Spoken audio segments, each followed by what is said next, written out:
Rekan-rekan sahabat Ide Sejuk, hari ini kita akan ngobrol dengan seorang kita buat teman, kalau di Facebooknya Alex Andi Watir. Beliau alumni magister psikologi dari UNER. Dan hal yang menarik bahwa tidak semua lulusan magister itu punya nyali seperti beliau, karena beliau bikin sekolah. Ini ada anak Flores yang bikin sekolah, kemudian sekolah itu persis di pintu masuk pandemi ya, artinya awal-awal pandemi. Nah, kita ingin ngobrol lebih jauh soal nyali dari Bang Alex ini, lalu sebetulnya kenapa dia bikin sekolah, lalu ya ngobrol banyak hal tentang pendidikan. Kita mau sapa dulu Alex. Ini saya panggil Bang Andi saja ya. Siap Pak. Nama rumah. Nama rumah. Jadi kalau di Kupang dipanggil apa ini? Sama KF. Ini kalau di rumah tetap Andi, kalau di tempat kerja itu biasanya lebih dikenal dengan Alex karena nama depannya. Tapi selain bikin sekolah, mengajar juga ya? Iya, untuk aktivitas saat ini mengajar. Oh, boleh cerita sedikit, Bang Andi? Bukan sekarang. Ya, baik. Terima kasih ini Kak Ebil, luar biasa dari Ide Sejuk. Kami sebelum ini sempat komunikasi bahwa kami akan bersama Ide Sejuk bincang-bincang sedikit tentang apa yang sudah kami buat. Sebenarnya latar belakang sampai adanya sekolah ini kita masih pendidikan non formal dalam bentuk bimbingan belajar. Jadi belum ke formal. Jadi latar belakangnya itu sederhana sih sebenarnya. Ide kami adalah dari sebuah pertanyaan reflektif. Dari waktu itu saya ide ini kok banyak sekali, biasanya setiap tahun itu dibuka pendaftaran untuk para taruna-taruni maupun calon-calon abdi negara, baik melalui polisi, tentara, ataupun sekolah-sekolah ikatan dinas. Itu kuotanya besar untuk khususnya untuk kita NTT. Cuma dari kuota yang ada itu minim sekali teman-teman dari NTT yang lolos passing grade untuk bisa mendapatkan tiket untuk masuk ke salah satu pilihan mereka, begitu.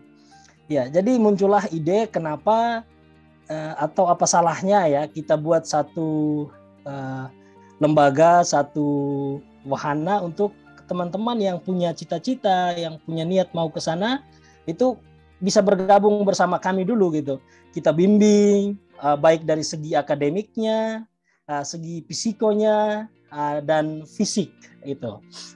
Lalu dari ide sederhana ini ya saya mulai mencari-cari literatur, cari-cari sumber untuk ya membuat semacam satu proposal kecil untuk bisa meminta dukungan dari berbagai pihak, dari teman-teman yang mungkin kita punya ide yang sama begitu. Dari proposal itu ya sudah saya mulai jajaki kerjasama dengan beberapa angkatan, itu termasuk Polda NTT, juga Angkatan Udara. Untuk saat ini Angkatan Darat kami belum bisa masuk, dengan Angkatan Laut belum sempat ke sana, begitu. Ini ya, akhirnya sekolah ini namanya apa ya sebetulnya? Oh ya, lupa ya. Sekolah ini namanya Taruna Akademia Bimbingan Belajar. Jadi Taruna Akademia Bimbingan Belajar. Ya. Jadi idenya sudah lama sebetulnya ya? Ya, idenya sudah lama. Jadi izin kita itu dikeluarkan sejak tanggal 23 Januari tahun 2020. Woi, 23 Januari 2020 ya? Iya, itu izinnya keluar Januari 2020 karena ada persoalan gitu sana sini, kan ada hal-hal yang belum tuntas termasuk dengan tempat belajar. Jadi idenya jalan dulu gitu. Tempatnya belum ada, izinnya sudah keluar. Izin itu dari siapa izinnya? Izinnya dari Badan Koordinasi Penanaman Modal, PTSP. Oh, oke. Ya. Oke, berarti mengajukan dulu ya, kemudian menunggu sampai itu ya. Ya, izinnya keluar lah. Jadi izin keluar dulu baru running kegiatannya ya. Siap. Nah, jadi izinnya sudah ada sejak Januari, running kegiatannya kita opening itu grandnya tanggal 1 Agustus tahun 2020. Oh, 1 Agustus sudah mulai jalan. Ya, itu dengan peserta 2 orang. Oh, 2 orang. Oke. Ya. 2 orang itu anak-anak mana itu? Itu 1 dari Flores, Maumere, 1 dari Kupang Timur. Oh, oke. Cowok apa cewek prioritasnya? Kita prioritasnya cowok cewek sama aja ya. Intinya ya mereka punya niat, lalu ciri apa namanya, kondisi fisiknya mereka lolos seleksi ya bisa masuk begitu. Oh, oke. Jadi Taruna Akademia ini semacam persiapan untuk anak muda yang ingin melanjut ke angkatan darat, laut, udara gitu ya. Iya, kepolisian dan kepolisian PDN, juga, PDN. Ya, dan ikatan dinas lain. Nah, sejauh penelusur Bang Andi, apakah memang karena faktor tidak ada persiapan sehingga banyak yang tidak lolos? Asumsi bahwa kenapa anak tidak lulus itu juga berdasarkan kita lihat rentang nilai yang diperoleh itu kan lebih banyaknya jauh di bawah standar itu passing grade gitu. Padahal anak-anak punya cita-cita besar gitu. Ya apa salahnya kita ya bimbing dulu kurang lebih selama 3 bulan, 6 bulan atau 9 bulan itu mereka ada bersama kita lihat kemampuan mereka ya. Nah, lalu pada saat tes ya mereka fight begitu. Oke.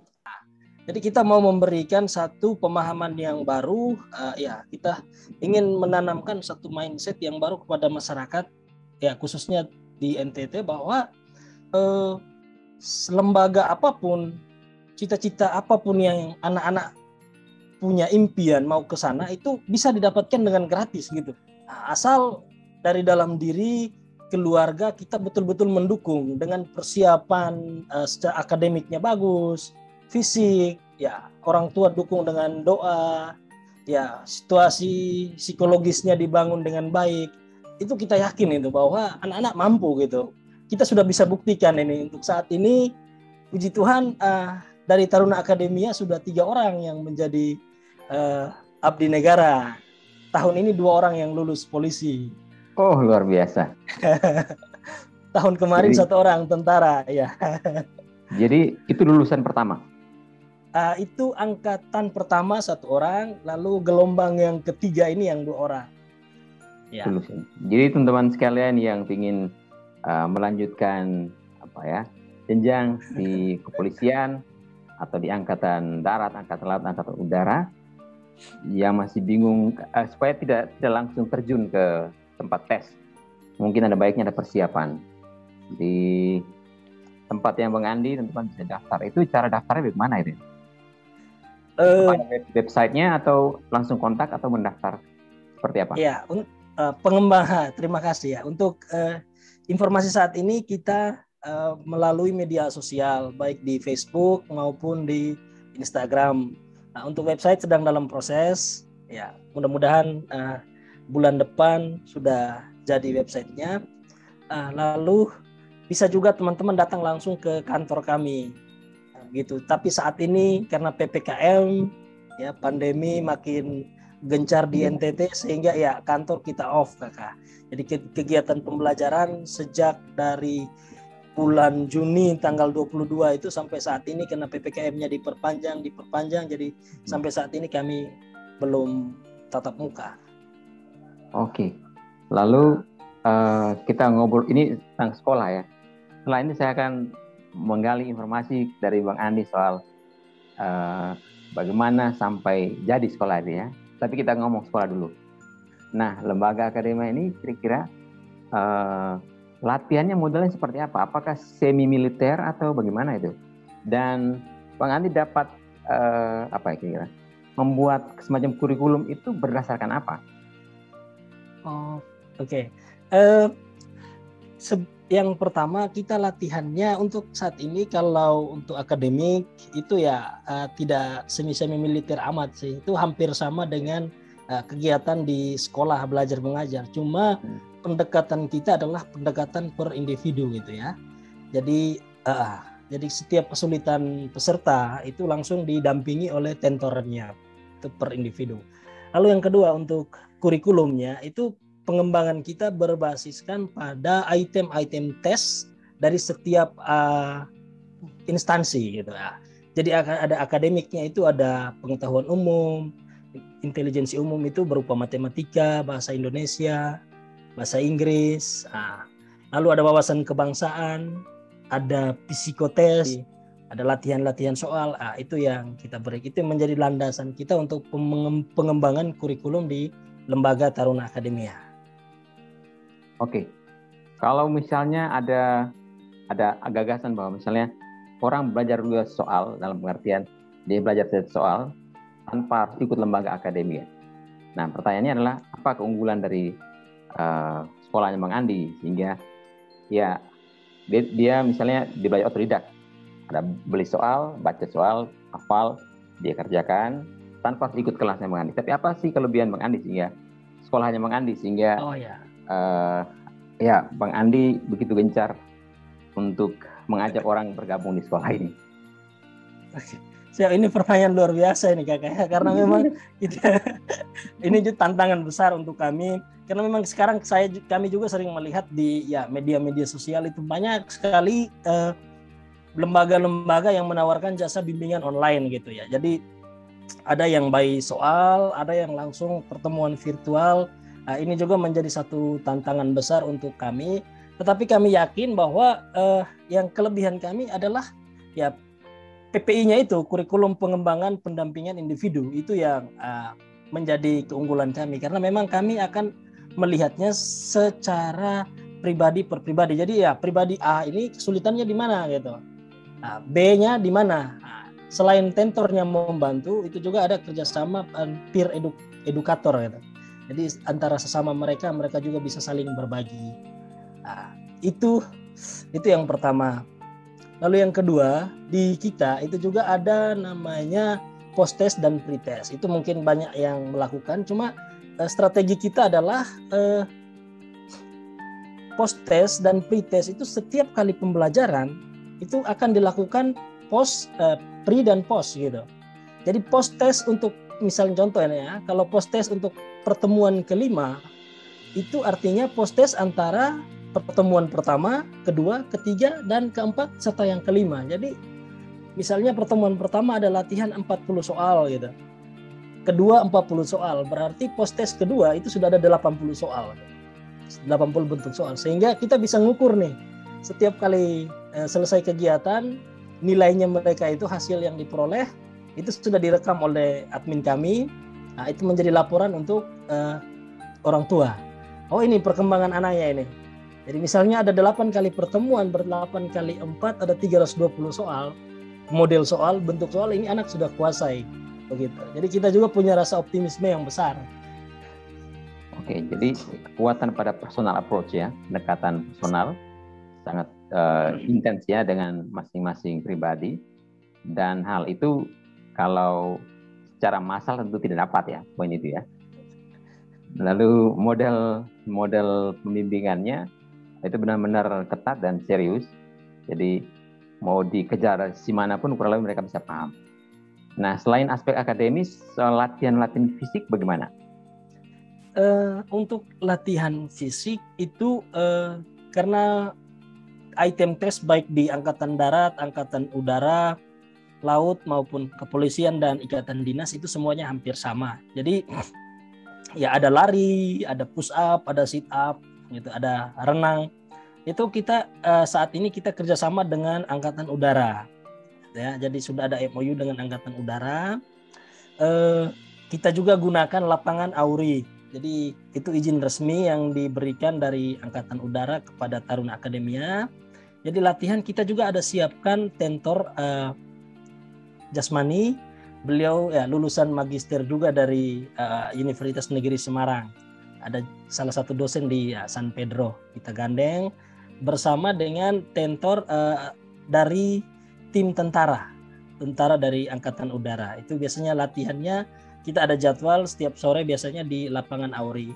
Tapi untuk beberapa gelombang terakhir, gelombang 4 dan 5 itu sejak pandemi kita tidak diizinkan masuk. Sehingga anak-anak kami alihkan ke SMA 5, kita izin untuk kerjasama dengan SMA Negeri 5 Kota Kupang, latihan di lapangan mereka. juga di Gor Poipoi Kota Kupang. Oke. Tentor itu apa? Tentor? Tentor itu adalah tenaga pengajar, sebutan untuk tenaga pengajar, tenaga pendidik di lembaga taruna. Oh, itu nama khusus atau memang nama secara umum untuk lembaga-lembaga bimbingan? Itu lembaga-lembaga bimbingan yang lain juga menggunakan tentor. Ada yang tentor. sebut Bapak Ibu guru, cuma kita tentor. Kalau kadang-kadang di NTT orang bilang papa mama ya. Lalu Bang Andi, ini saya pikir kalau sekolah seperti ini dan ada tentor-tentornya, itu berarti timnya cukup solid ya untuk sebagai pendamping, dan mesti dari beberapa bidang ya keilmuan ya. Sejauh ini ada berapa tim ya Bang Andi di sekolah? Kami kurang lebih ada 9 orang kakak. Okay. Timnya ya sangat luar biasa. Dari ide sederhana ini memang ini sharing dari beberapa teman juga sih ya. Ada yang awalnya memang tidak percaya kok ada begini gitu ya. Lalu kita coba gitu. Akhirnya kita ngajak mereka ikut bergabung dan oh ya ternyata betul gitu. Lalu ada beberapa teman yang cerita lepas awal itu dari tempat nongkrong sambil ngopi gitu, merokok ya, cerita ide lepas ini akhirnya mereka malah sangat tertarik, bilang aduh kakak itu kami juga punya niat ke sana begitu, cuma persoalan izin dan lain sebagainya yang belum ada. Akhirnya ya sudah kita ajak, kalau teman-teman mau bergabung ya sudah kita mari bergabung gitu. Ada matematika, ada bahasa Inggris, ada wawasan kebangsaan, ada fisiko, ada jasmani. Nah, malah sekarang kita juga ada teknik informatika, ada jasmani. Itu. Jadi ini kelihatannya makin besar ini. Makin besar ini. Amin. Dan ya nafasnya makin panjang ini. Bang Andi sebetulnya kenapa ya? Misalnya ada sekian banyak orang dunia, tapi Bang Andi sendiri yang kurang lebih dalam hal ini bikin sekolah lembaga seperti ini. Apa karena terinspirasi ketika studi psikologi, atau karena apa? Atau ada pengalaman sebelumnya?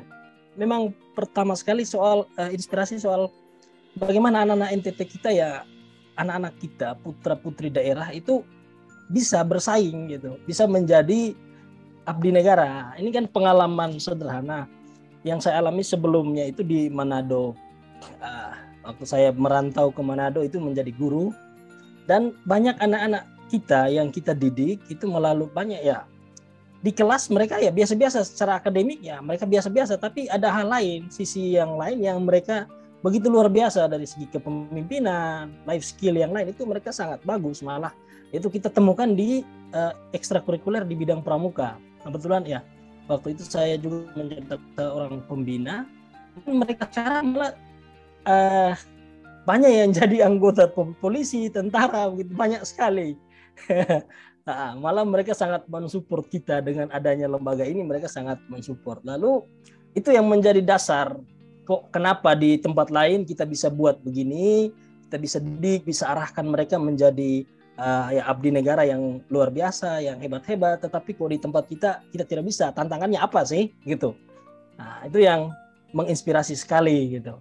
Lalu itu inspirasi yang pertama. Yang kedua, kebetulan kemarin di Surabaya waktu mengambil studi lanjut itu, ya saya juga membantu di salah satu tempat belajar yang model seperti ini kakak. Nah, saya mengasuh di wawasan kebangsaan, itu tempatnya di Waru, Sidoarjo. Nah, itu kerjasamanya dengan Angkatan Laut gitu. Jadi ya saya pulang ke Kupang, kenapa kok tidak bisa sama dengan mereka di sana gitu. Nah, itu. Oke, berarti memang pengalaman sebagai pembina pramuka, lalu juga tempat mengajar, bekerja di Surabaya itu juga ternyata membekas ya. Dan kenapa di tempat lain bisa, lalu di NTT tidak bisa, gitu ya? Padahal potensi itu juga dimiliki anak-anak NTT ya, karena selain dari sisi fisik ya, tapi juga soal loyalitas. Memang kadang-kadang loyalitas anak-anak NTT itu sangat tinggi. Ya, sejauh pengamat Bang Andi, apalagi potensi anak NTT yang kalau misalnya dia terjun sebagai abdi negara, dia boleh jadi menjadi orang yang disenangi di situ. Apa sih kelebihan lain selain dua aspek itu? Ada beberapa hal yang menjadi potensi positif yang besar itu adalah tanggung jawab dan dapat dipercaya. Ya, ini kan soal dasar dharma pramuka itu ya. Jadi ada beberapa hal yang memang sangat melekat dengan anak-anak kita itu ya. Kemarin ketika saya bertemu dengan Komandan Auri, malah mereka sendiri yang menyampaikan bahwa ada beberapa hal yang menjadi catatan kritis untuk anak-anak kita itu adalah disiplin. Ini yang menjadi catatan kritis untuk kita semua sebenarnya. Mereka mengatakan bahwa anak NTT itu fisiknya kuat-kuat itu, sangat kuat malah. Tapi kedisiplinan ini yang sangat rendah. Nah, ini malah. Cuma angkanya di berapa, kalau diangkakan dari 0 sampai 10 itu mungkin kita belum ada sejauh pengukuran data yang akurat, tapi menurut pengakuan mereka itu adalah ya masih cukup rendah.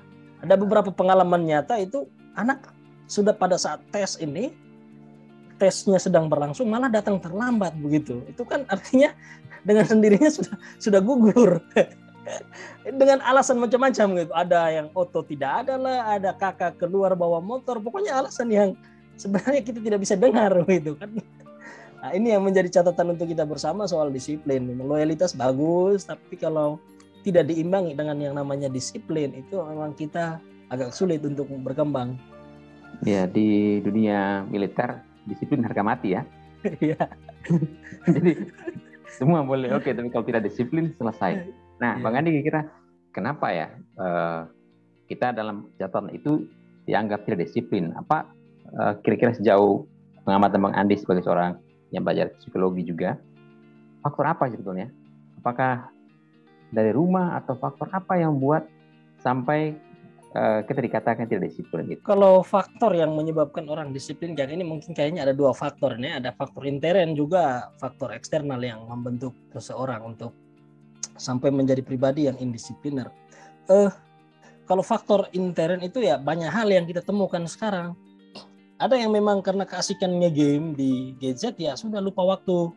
Nah, ini yang saya alami juga di rumah gitu. Ada adik kecil ini memang kalau sudah bermain game ya sudah segala sesuatu itu lupa. Kadang-kadang sampai jam 11, jam 12 itu kalau kita juga kurang kontrol ya selesai. Mereka akan tenggelam di dunia itu mungkin. Lalu yang kedua, yang dari eksternal itu mungkin kurang kontrol juga itu dari orang-orang di sekitar. Misalnya yang terdekat adalah keluarga. Itu kalau kurangnya kontrol itu susah itu. Mungkin ya ada pergaulan, apalagi sekarang pandemi kan banyak anak-anak yang memang harus difasilitasi dengan gadget gitu. Masing-masing punya. Nah, walaupun mereka punya pergaulan dengan teman-teman di luar dibatasi, tetapi ya kalau mereka sudah asik dengan dunia sendiri di situ ya sudah. Kalau kita kurang kontrol, mungkin alasan mereka ya sedang kerja tugas atau sedang belajar, tetapi ya mungkin ada hal lain juga yang dikerjakan di sana. Nah.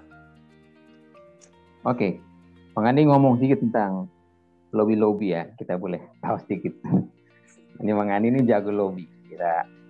Saya harus acungi jempol karena beliau bisa melobi sana sini dan bukan hanya waktu urus membangun sekolah ini ya, tetapi lobbynya itu waktu dia di mana saja pun, di Surabaya, saya melihat kemampuan Bang Andi berkomunikasi, meyakinkan orang, kemudian sampai dengan bentuknya lembaga ini, strategi apa yang dipakai, sehingga orang juga akhirnya tergerak untuk itu. Oke ya.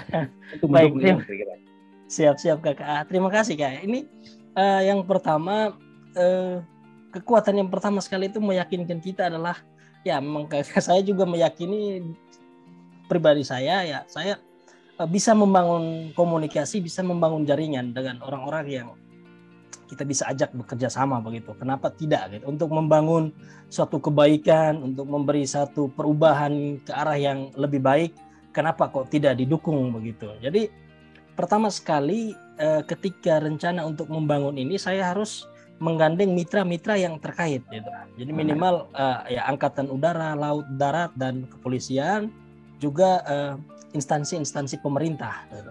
Jadi yang langkah pertama sekali setelah proposalnya jadi, saya mulai membangun mitra dulu gitu. Jadi saya pertama sekali ke Auri. Itu ditolak malah. pos penjagaan pertama ditolak, ya sudah, saya alasan saya waktu itu masih mahasiswa Erlangga. Jadi masih ada kartu mahasiswanya, saya bilang saya mahasiswa psikologi Erlangga ini. Jadi oh iya Mas, ayo langsung diminta KTP, kartu mahasiswa, ditukar dengan tanda pengenal tamu, ya sudah saya diizinkan masuk ke Auri.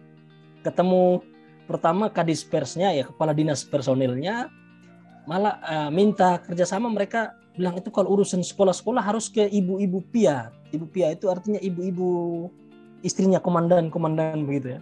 Jadi saya ditolak ke sana. Ya sampai di Ibu Pia bilang, oh kalau urusan ini bukan kami, harus ke dinas personil. Jadi saya harus dilempar ke sana lagi gitu. Lalu waktu itu kebetulan ketemu dengan ibu komandannya. Ibu komandan minta nomor kontak, lalu ya minta CV. Oke Mas, kirim aja CV-nya gitu. Nanti saya sampaikan ke Bapak gitu. Jadi setelah saya kirim, saya pikir tidak lagi toh Kak. Akhirnya menunggu seminggu, hari Minggu malam beliau kontak. Besok jam 2 ketemu Bapak gitu.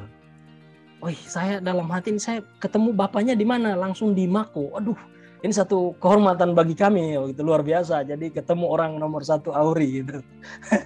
Jadi hari Senin jam 2 itu kami sudah dijadwalkan, ya kami masuk dengan penjagaan yang begitu ketat, ya hanya di lingkup di dalam, tapi ada hampir 3 atau 4 pos penjagaan, ya saya lupa, sampai ke ya ruangan komandan. Sudah kami berbicara, itu juga mereka pertanyaan sama seperti kayak Bill tanya tadi, ada apa gitu, mengapa sampai ada begini, kok waktu itu mereka juga malah menyeringkan pengalaman anak-anak mereka itu, mereka kirim ke Taruna Education yang di Jakarta dengan biaya yang ya sangat fantastis, sangat besar, dengan kita di sini yang sangat kecil biayanya malah. Itu mereka tanya itu, lalu bagaimana membayar tentor dan lain sebagainya. Saya bilang ya enggak apa-apa, itu kita mulai dulu gitu. Itu yang pertama. Ini soal lobby juga. Yang kedua, kami ketemu gubernur, Kakak. Ini juga satu yang luar biasa. Victor Leskodat. Ya, Pak Victor Leskodat. Kami ini waktu itu saya bersurat. Jadi itu bermula dari main gila sih sebenarnya dengan teman-teman. Oke, kita ketemu gubernur yuk gitu. Hai Kakak, benar, yang benar saja itu respon teman-teman. Sudah benar, mari sudah gitu. Saya ajak, jadi hari Jumat itu kami ke kantor. Jadi waktu itu saya ketemu dengan orang-orang humas. Saya bilang ya waktu itu kami ketemu dengan Pak Gub di Gelora, di GOR, waktu acara pengukuhan keluarga besar Maumere di Kupang gitu. Jadi kami sempat berbincang, tapi Bapak bilang untuk ini hal yang penting, jadi kita harus ke kantor untuk bertemunya di kantor.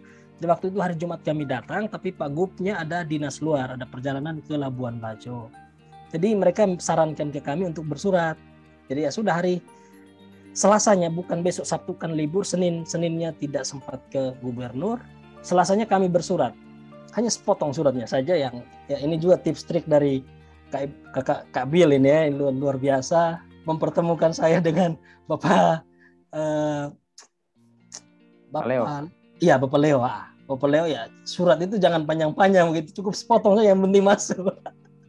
Jadi ini Bapak Leo punya tips trik Kak Bill, mereka luar biasa. Saya buat sepotong saja Kakak. Jadi hari Selasa kami kirim, hari Kamis ditelepon, hari Rabu. Hari Rabunya ditelepon, bilang hari Kamisnya itu ketemu Bapak. Jadi begitu cepat timingnya.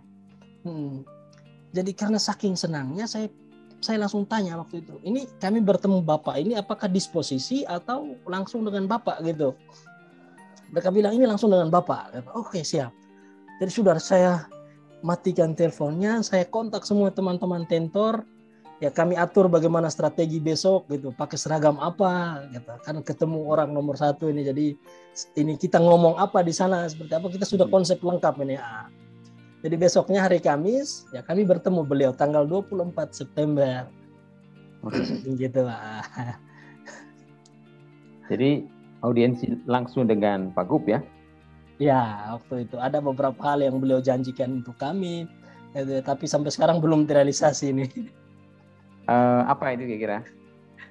Yang pertama ini apa soal bangunan fisik. Jadi waktu itu kegiatan kami pertama itu pembukaan sekolah ini memang Kakak, kita mulai dari yang tidak ada betul-betul gitu. Dan modalnya nekat. Jadi kami mulai dari teras rumah. Dari teras rumah Bapak Christo Blasin. Jadi beliau ini juga menjadi salah satu pembina kami. Jadi ya saya sangat banyak mendapatkan masukan, sangat banyak berdiskusi dengan beliau. Akhirnya ya karena kami tidak ada tempat, beliau menawarkan teras rumahnya. Ini Andi, layak ke tidak ini teras rumah ini? Saya bilang, aduh Bapak sangat layak ini teras rumah. Jadi ya sudah, kita mulai dari teras rumah dengan 2 orang kita mulai. Akhirnya ya karena dengan kondisi seperti ini kita sudah mulai, kita minta di pemerintah melalui Pak Gubernur ya fasilitasi kami gitu. Jadi kami sudah dijanjikan satu bangunan, tetapi bangunan itu karena sampai sekarang masih dipakai Polda masih pakai, sehingga itu belum diserah terimakan. Jadi kami juga masih menunggu itu. Lalu yang kedua juga kita minta soal sarana prasarana di dalamnya, itu beliau langsung arahkan kami ke bagian keuangan. Oke, berarti kita masih menunggu ya itu ya, 2 hal itu ya. Satu bangunan, yang kedua fasilitas yang disiapkan untuk Taruna ya, akademinya. Ya, ini boleh dikatakan bahwa hal-hal yang tidak terduga ya sebelumnya, tapi mulai dengan melontarkan gagasan saja, tiba-tiba jadi kenyataan. Melemparkan gagasan itu tiba-tiba jadi kenyataan. Nah, sedangkan ada orang yang melemparkan gagasan tapi nggak jadi itu, tidak jadi itu apa yang sebetulnya menjadi mimpi dia. Nah, Bang Andi itu modelnya seperti apa sih? Kalau sudah mengatakan sesuatu, apa harus eksekusi atau bagaimana kira-kira? Ya, kalau kita sudah ngomong ya buat gitu Kakak. Jadi apa yang kita katakan itu selaras dengan ya apa yang akan kita lakukan.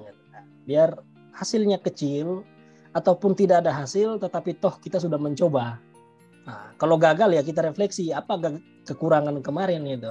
Apa yang perlu kita benahi supaya ya bisa maju lagi gitu. Nah, dan bisa berhasil. Tujuan terakhirnya berhasil. Jadi di NTT ada berapa sekolah seperti ini atau lembaga seperti ini?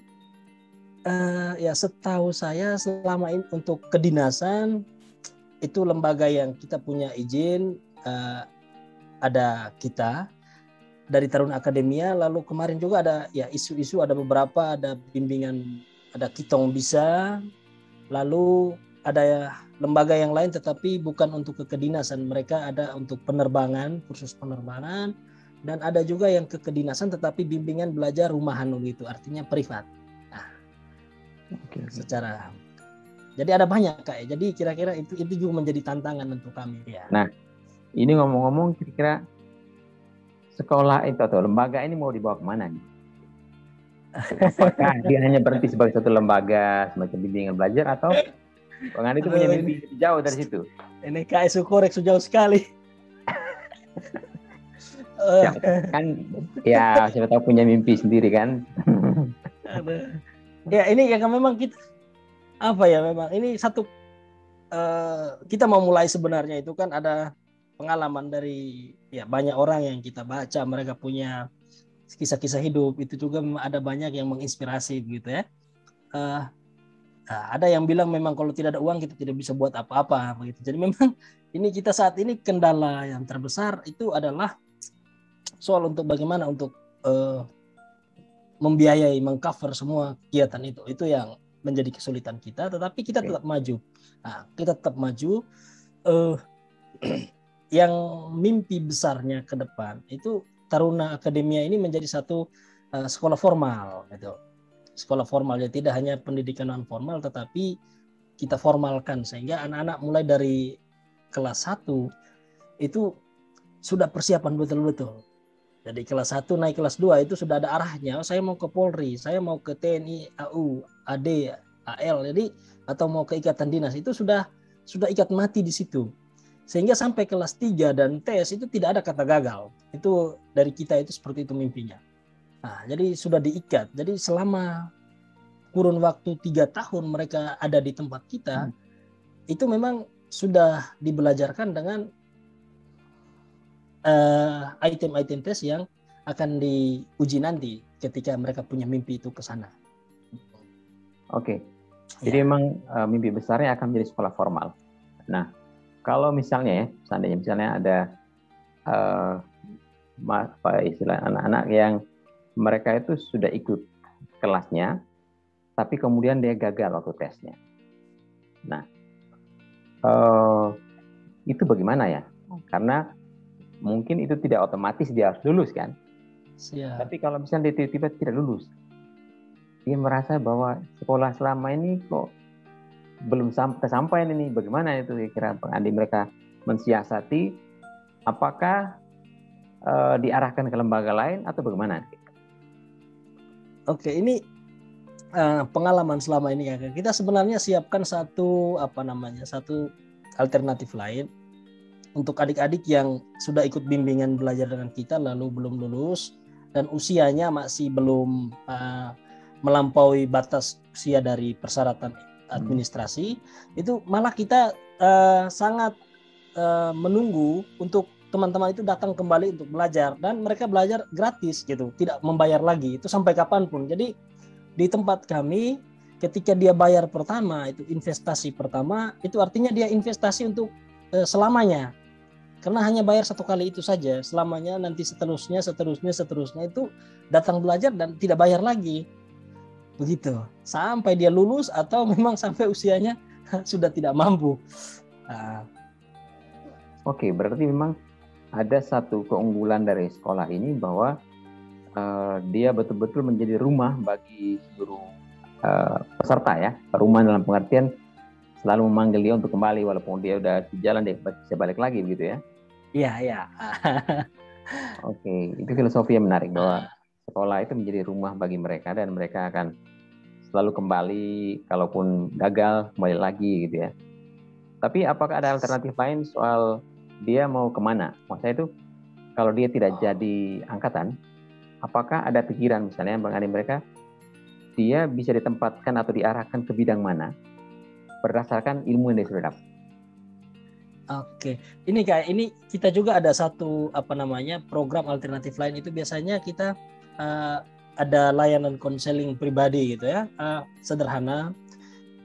Kita bisanya gali potensi, apakah kira-kira kita bisa arahkan kalau misalnya dalam proses pembelajaran kita lihat potensinya mampu, itu kita bisa mencarikan alternatif lain, seperti misalnya kalau dia mau lanjut kuliah dengan beasiswa, itu kita bisa bantu carikan. Lalu yang kedua, untuk saat ini kita juga sedang pengembangan untuk ke LPK gitu ya, Lembaga Pelatihan Kerja. Jadi ya ini ada beberapa ide dari teman-teman, tapi ini sedang berproses. Misalnya dia punya keterampilan di bidang apa, itu kita arahkan ke sana nantinya. Oke.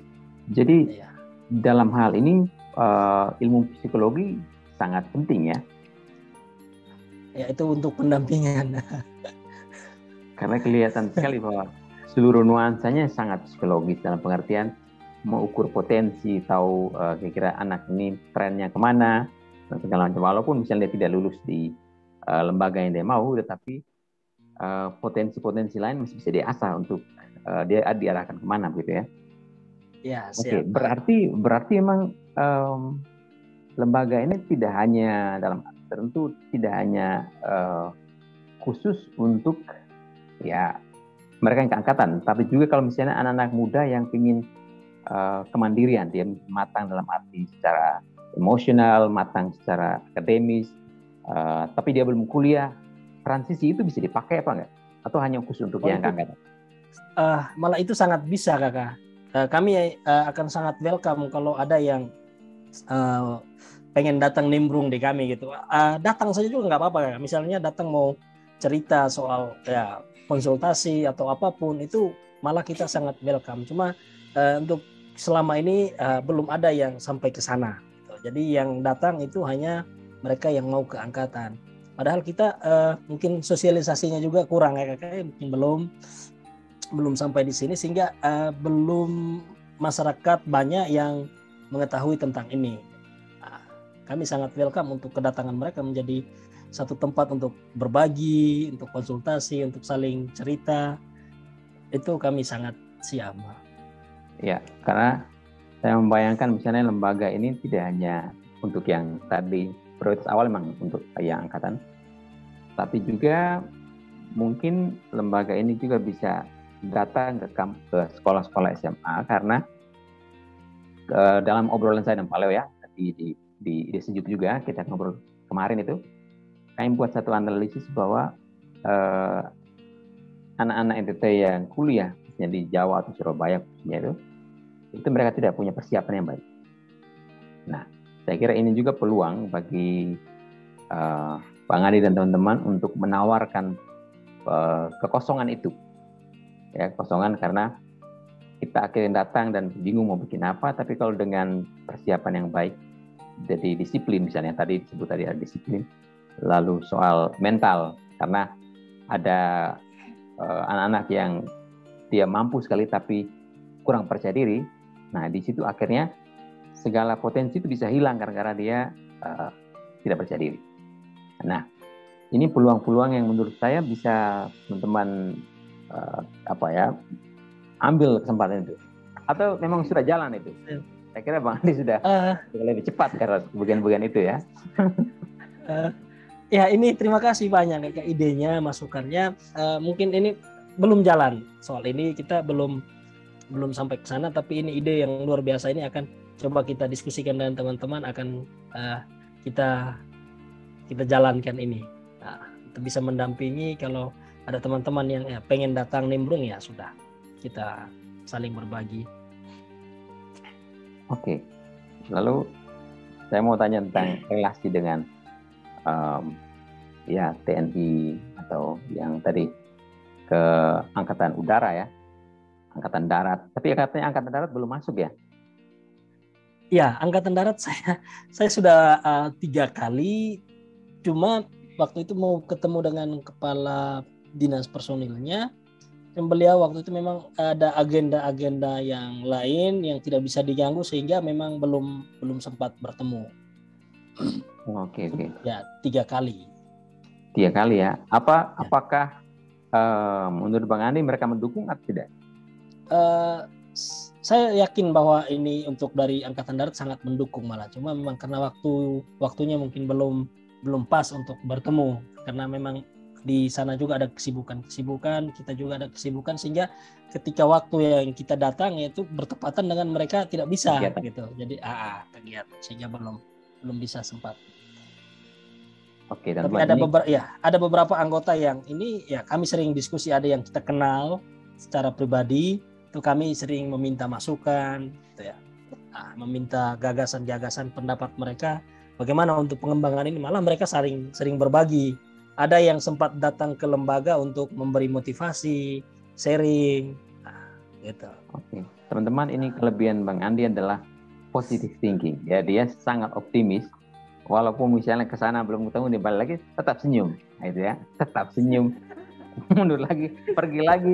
Ini menurut saya ini hal-hal yang membuat Bang Andi berbeda dengan yang lain. Dalam artian anak-anak muda juga yang akan dibimbing itu juga pasti mereka belajar sesuatu, kurang lebih ya. Ketika dapat tantangan, jangan langsung baperan, gitu ya. Tetap dengan semangat sampai lagi. Siap. Oke, terus programnya seperti apa di tengah pandemi ini? Kita untuk saat ini program pandemi ini lebih banyak latihan mandiri. Jadi teman-teman yang di rumah itu kita bagikan soal, ya mereka latihan mandiri. Biasanya kalau ada kesulitan mereka chat gitu ya via WA untuk konsultasi. Ini kesulitan di mana, itu biasanya disampaikan atau dijelaskan oleh tentornya. Kalau untuk latihan fisik itu materi-materi item testnya sudah disampaikan waktu pertemuan awal-awal waktu masih bisa tatap muka, itu dianjurkan untuk tetap latihan di rumah gitu. Oke. Lari tetap ada kegiatan ya gitu ya? Ya, siap. Jadi sebenarnya kita ini ya Kak, istilah kita ya seperti yang Kakak bahas kemarin 3 tungku itu ya. Jadi ini artinya gebrakan bersama. Artinya dari siswa itu sendiri, dari kami tentor, juga dari orang tua. Jadi siswa harus punya motivasi yang kuat, harus diimbangi dengan dukungan dari orang tua gitu. Karena siswa ini ada di tempat kami itu kurang lebih hanya 3-4 jam. Selebihnya waktu yang banyak itu ada di rumah. Jadi ketika mereka masuk ke kami itu kami ada namanya kelas motivasi awal. Itu kami memberikan mereka kesempatan untuk membuat jadwalnya sendiri. Nah, jadi jadwal sendiri yang dibuat oleh peserta itu kami minta untuk dibawa ke rumah, ditempel di meja makan, di kamar belajar atau di ruang tamu atau di ruang keluarga sehingga semua orang di rumah itu bisa kontrol.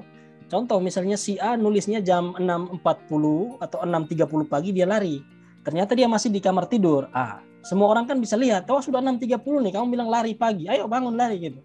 Jadi semua orang kita saling mendukung sehingga ketika saatnya tiba untuk tes ya anaknya yang betul-betul sudah mampu begitu.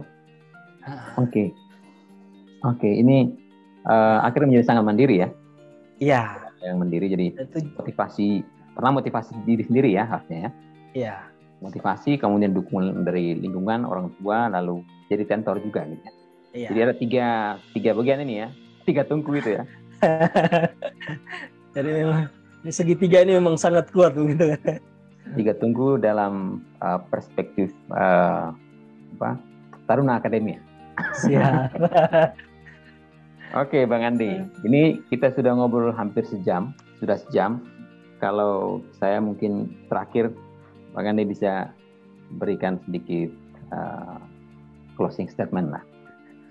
Ya, ini untuk teman-teman muda, rekan-rekan generasi muda NTT, ya khususnya teman-teman yang SMA atau mungkin yang sudah tamat, yang pengen mau kuliah atau mau tes atau mau cari kerja di manapun. Sebenarnya segala sesuatu yang teman-teman impikan, teman-teman cita-citakan itu adalah sesuatu yang mudah gitu. Kalau teman-teman tahu caranya. Jadi caranya sederhana. Ya, kita mulai dengan disiplin diri. Ya, dimanapun tempatnya kita belajar, kita dibimbing, itu poin paling penting adalah disiplin diri dan untuk mewujudkan motivasi cita-cita kita gitu. Jadi teman-teman, kalau kami di Taruna Akademia, kalau teman-teman bergabung bersama kami ya kita punya moto gitu ya. Jadi siap lebih dini ya sukses lebih awal. Jadi ya siap lebih dini, sukses lebih awal. Dan teman-teman kalau datang ke kami juga ada model belajar yang kami sebut dengan 3B learning gitu. Ya, believe, be health, dan be excellent gitu. Jadi ketika teman-teman ya believe in God, believe, be excellent, dan be health. Ya. Jadi harus percaya gitu ya. Datang ke kami ya memang percaya diri gitu ya, dengan motivasi internalnya yang kuat. Lalu yang kedua, ketika teman-teman sudah mempunyai motivasi yang kuat, rasa percaya diri yang tinggi, maka apapun yang kami berikan di lembaga itu akan menjadi satu kekuatan, satu dasar bagi teman-teman untuk melangkah untuk menjadi excellent gitu. Lalu terakhir, tidak hanya itu, tetapi teman-teman harus sehat gitu. Kalau sakit-sakitan tetap tidak bisa. Jadi harus be healthy. Jadi be healthy itu ada kegiatan jasmani, dari kita juga nanti ada pola hidup sehat untuk ya pembelajaran, untuk materi-materi yang bersoalan dengan pola hidup sehat itu juga kita berikan untuk teman-teman. Jadi teman-teman apapun ya dimanapun teman-teman berada, poin pertama adalah kuatkan motivasi dirinya, disiplin diri. Ya bisa ngatur jadwalnya seperti apa, teman-teman pasti sukses gitu. Ya begitu, believe, be excellent, dan be healthy. Saya kira itu dulu obrolan kita. Terima kasih Bang Andi. Oke. Selalu. Oke. Salam untuk keluarga, semangat dan sukses untuk Taruna Akademia.